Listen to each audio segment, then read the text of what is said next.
and gentlemen, inbound from the left we have our two red Gnats from the Gnat display team for 2014.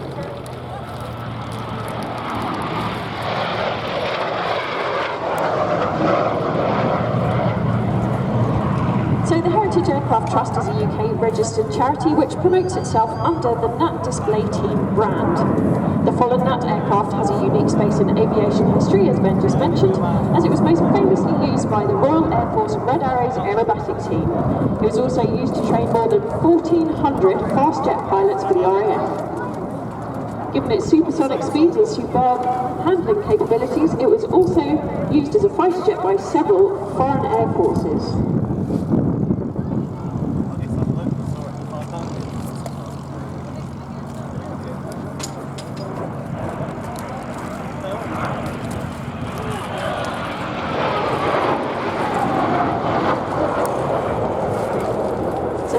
Maintains and displays 3 fallen Gnat aircraft. Today we see the 2 red aircraft, and we also have a third one which is painted in the Yellow Jack scheme, which is back at our base at North Weald Airfield. The team is already well established and includes a Civil Aviation Authority approved engineering team who run the charity's own authorised maintenance company maintaining the jets. The charity also consists of 5 volunteer charity trustees who manage the operations of the charity on a day-to-day basis.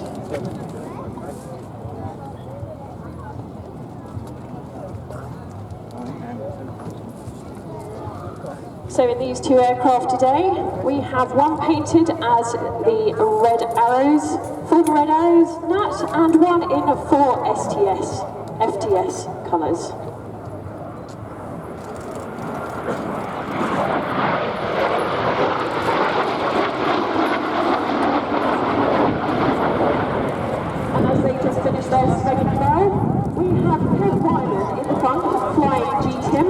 Painted in the Red Arrow scheme, and Chris Haynes, who you also saw fly earlier in the jet provost, in the rear in G Rory, painted in the 4 FTS colours.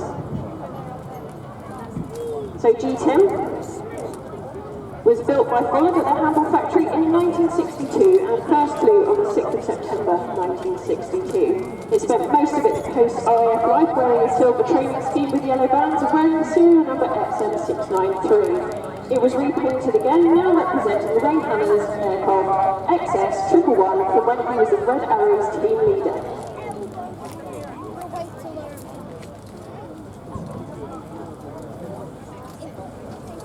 And here's a good photo opportunity, ladies and gentlemen, as they perform a topside pass.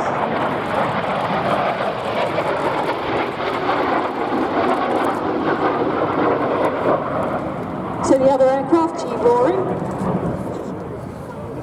is painted in the 4 FTS colours, representing the crucial role that the aircraft played in the training of so many fast jet pilots. It was built in 1963 and first flew on the 21st of June 1963. It completed 16 years of instructional service with the RAF and was then brought into civilian hands. So these 2 jets will be coming in towards you on the B-axis and they will be performing a high-speed brake, so get those cameras at the ready.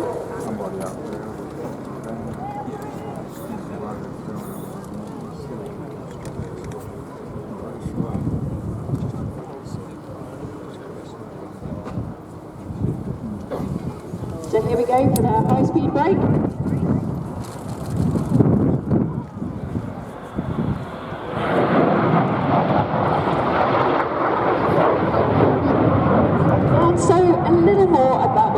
That you see up here today.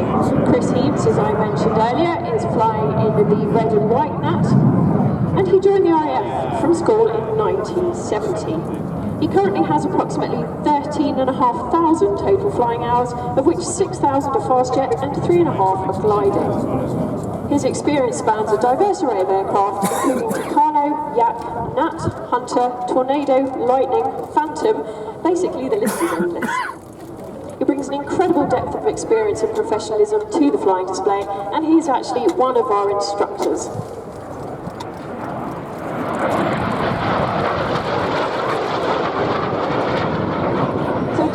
high-speed cars, they would actually be passing faster than the speed of sound. And they will split off to do a few individual manoeuvres.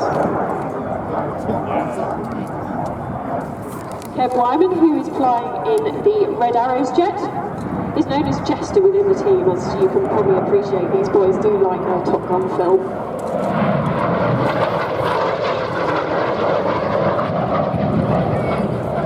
He completed a flying scholarship with the RAF at the age of 18 and studied at Cambridge University, where he joined the University Air Squadron, and also met fellow display pilot Mark Fitzgerald, who is one of three that flies these displays with the Gnat display team. He joined the RAF in 1998 and was further selected for fast jet training, which he undertook on the Tucano and Hawk aircraft. Upon leaving the military, he had completed his civilian flying licenses and continued with his passion of flying jet propulsed aircraft. He started flying the following Gnat in 2005 and founded the Gnat display team in 2007. And there you can see one of the manoeuvres that the Gnat is renowned for, its very quick roll rate. Unfortunately, due to us having the slipper tanks on, which actually means we can fly further, it means that they can't actually demonstrate the extreme speed that these little aircraft can turn in the air. So this year has been a wonderful year for the team. We have celebrated the 50 display seasons with a couple of flypasts with the Red Arrows. We've also had a fantastic flypast with the Vulcan, and you will be treated to another one of those later. And we've had the privilege of meeting some ex-Red Arrows Gnat pilots during an evening in Kemble, where we then flew Henry Prince, one of the first ever Red Arrows, into Riyadh the following day.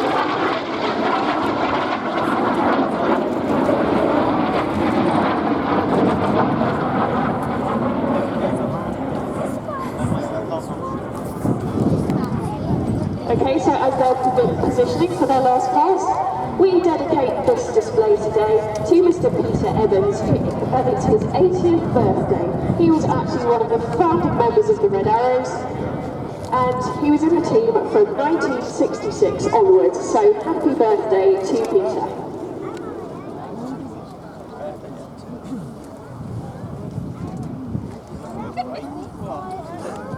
So as these chaps come in towards you, please do give a big round of applause for the last ever display of the Gnat display team in 2014. And do come and visit us for our open day on the 25th of October at our base at Northfield Airfield. So here we go, here's a good picture opportunity. I believe they will be drawing you a heart.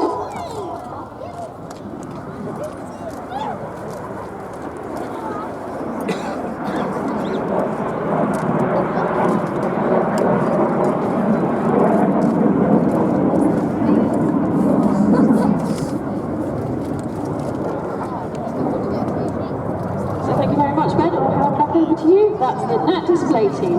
Well, thank you very much indeed, Sam Waller. Very nice to see the team here, and well, thank you for your appreciation, everybody. Gnat display team then clearing. A routine that really brings to mind the Red Arrows exploits of the late and much missed Ray Hanna that Sam mentioned during her commentary.